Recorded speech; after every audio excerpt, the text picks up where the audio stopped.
بسم الله الرحمن الرحيم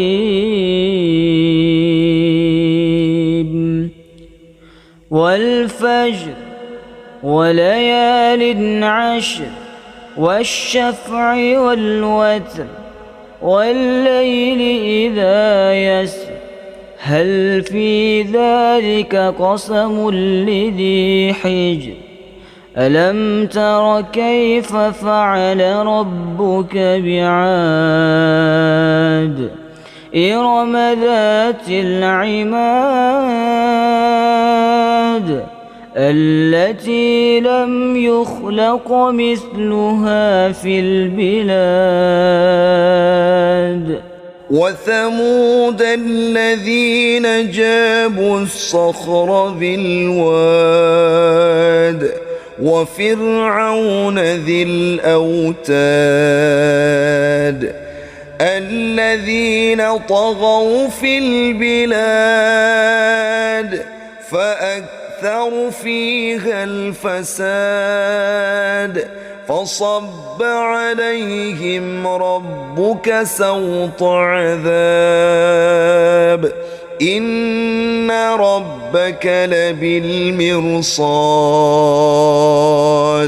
فأما الإنسان إذا ما ابتلاه ربه فأكرمه ونعمه فيقول ربي أكرمن وأما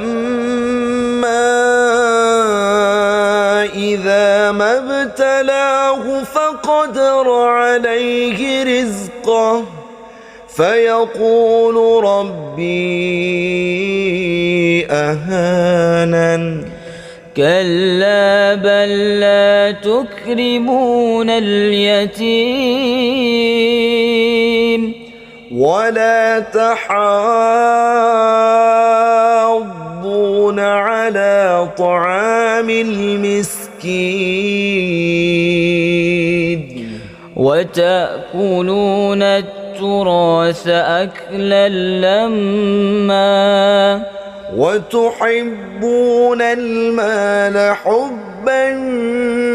جما كلا إذا دكت الأرض دكا دكا وجاء ربك والملك صفا صفا وجيء يومئذ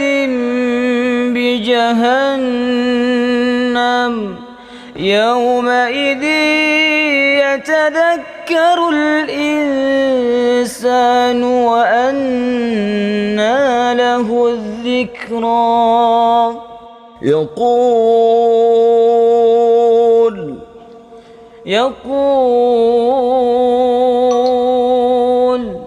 يقول يا ليتني قدمت لحياتي يقول يا ليتني قدمت لحياتي يقول يا ليتني قدمت لحياتي فيومئذ لا يعذب عذابه أحد ولا يوثق وثاقه أحد يا أيتها النفس المطمئنة ارجعي إلى ربك راضية مرضية فادخلي في عبادي وادخلي جنتي صدق الله العظيم.